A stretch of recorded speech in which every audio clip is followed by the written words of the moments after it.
ఆరుతున్న నియమాలకి తట్టుకున్నవాడు బ్రతుకుతున్నాడు, తట్టుకోలేని వాడు వచ్చి నేలమంటం అయిపోతున్నాడు. సంఘంలో తట్టుకోలేనటువంటి వాడిని ఎవరు గౌరవించడం లేదు. ఆటు పోటులను ఎవరైతే అడ్జస్ట్ అవుతున్నాడో అప్పుడు ఉన్నటువంటి ఉపాధ్యాయులందరూ సంబంధించి ఉపాధ్యాయులంటే ఆయన ఆయన మీరందరికీ ఒకటే ఒపీనియన్ ఉండేవాడు. లెక్కల మేడం లెక్కలు చెప్పేవారు, సైన్స్ మేడం సైన్స్ చెప్పేవారు, ఎస్ఎస్ మేడం ఎస్ఎస్ చెప్పేవారు.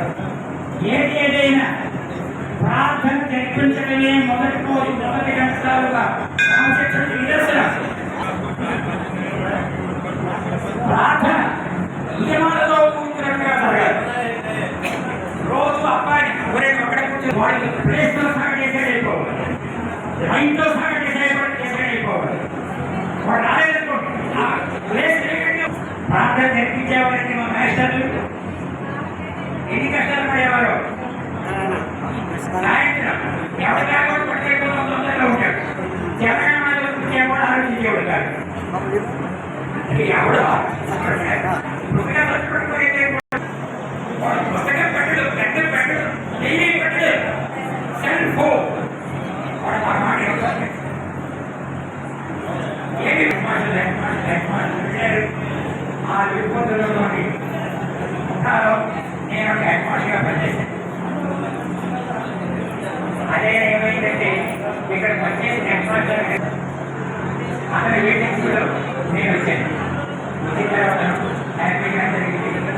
ఇప్పుడు అంతకంటే హ్యాపీగా ఉండడానికి అందరూ ఏదైనా సరే ఉపాధ్యాయుడు చెప్పితే వేదం,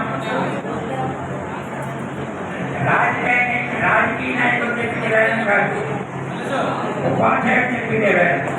దాన్ని నిలబెట్టుకుంది మాత్రం ప్రయత్నం చేసింది.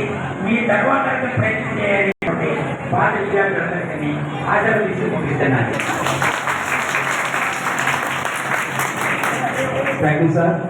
మీ యొక్క అద్భుతమైన సందేశంలో ఈరోజు డాక్టర్ కానీ, యాక్టర్ కానీ, బ్యాంక్ ఉద్యోగులు కానీ, టీచర్స్ కానీ వారందరికీ మూలం ఒక్కరే టీచర్.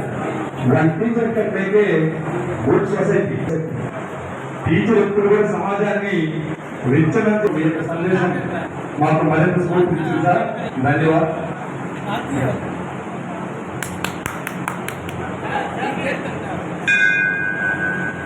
అధ్యాయంగా పలకరిస్తూ ఉపాధ్యాయుడిగా వృత్తిని మొదలుపెట్టి మండల విద్యాధికారి వంటి ఉన్నత పాఠ్యపుస్తకంలోని పేజీ నెంబర్తో సహా పుస్తకం చూడకుండా లెక్కను బోర్డుపై రాస్తూ చక్కగా వివరించేవారు.